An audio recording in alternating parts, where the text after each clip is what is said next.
vrijdagmiddag kon na een jaar wachten de Venrayse kermis weer geopend worden. En traditiegetrouw is het inmiddels dat rond de klok van 1:30 Deke Smeets de pleinen rondgaat voor het inzegenen van de kermisattracties en de diverse kramen. Ondersteund door een stoet missenaars die uit de hele gemeente kwamen en uiteraard door schutterij het Zandakker.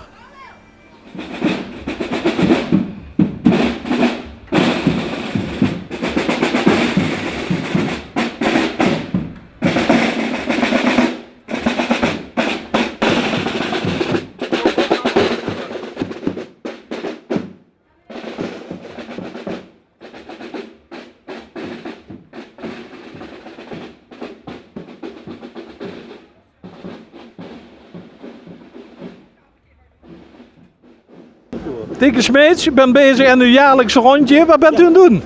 En eigenlijk wil ik de attracties aan het inzegenen. Eigenlijk om te vragen met het bijbehorend gebed om voor mensen die er werken, dat die er een goede boterham mogen verdienen.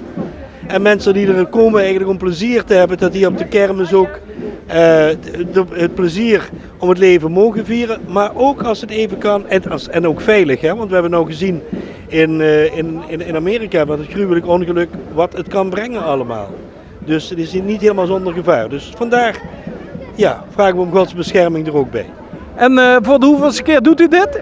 Ja, goede vraag. Ik denk dat dit 10e, 11e, 12e keer is. 11e, 12e, ik denk de 12e keer. En hoe reageert de kermisexploitanten? Ja, in toenemende mate enthousiast. Je ziet dus nogmaals, in het begin was het allemaal heel onwennig er tegenover. Was het 5 attracties van de 60 en nu zijn het er 3 die expliciet hebben gezegd, nee, voor mij hoeft dat niet. En 57 wel.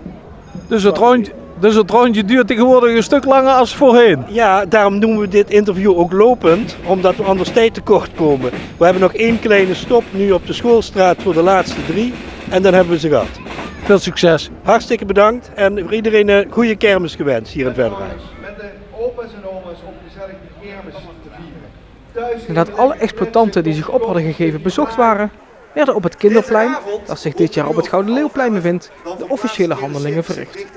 Dit was onder andere een interview met Jan Boots van de Kermisbond, de kanonschoten van het Gilde en het laatste woord voor kermiswethouder Ike Busser.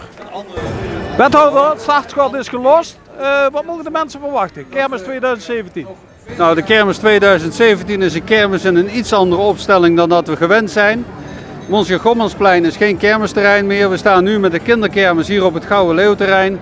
En dat maakt dat we een hele mooie loop hebben vanaf het raadhuis, via de markt, deze kant op, Schouwburgplein, Henseniusplein en dan hier naar het Gouden Leeuwplein, waar we gewoon een prachtige kinderkermis hebben. Dus heen en terug, een wat andere loop, een andere opstelling, ook verrassend.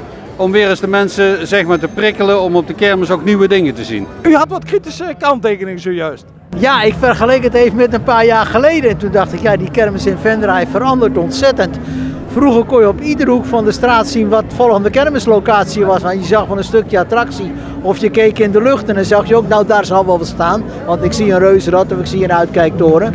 En nu zie je dus bij het Raadhuisplein allerlei pijltjes hoe je moet gaan lopen.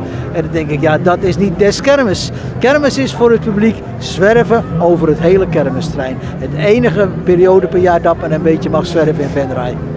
Ja, dat betekent, u bent dus eigenlijk van mening, je moet geen routing aangeven. De mensen moeten maar uitzoeken, lekker kijken waar wat is. Inderdaad, ongedwongen overal gaan kijken, overal stil gaan staan en dan gaat het altijd leuk worden. En hoe verhoudt Venray zich ten opzichte van andere kermis dan? Is dat daar wel zo?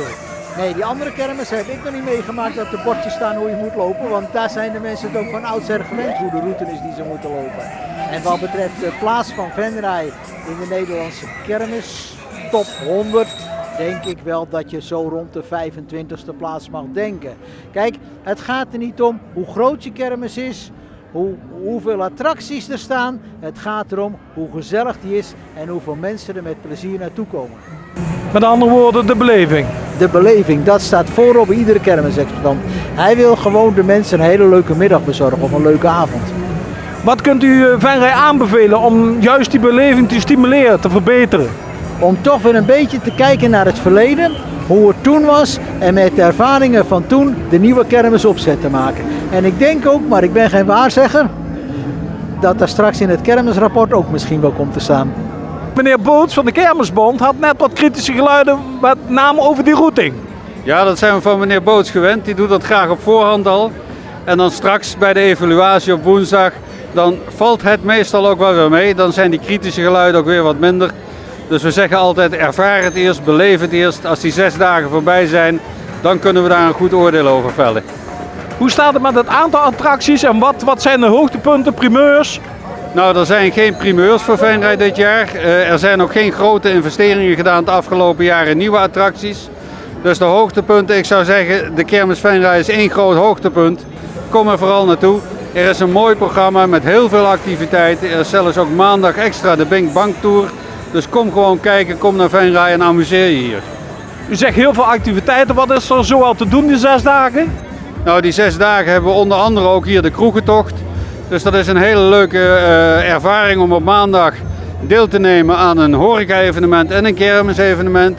Om zo de combinatie te maken. We hebben een kermisvuurwerk, dus in die zin hebben we van alles te doen.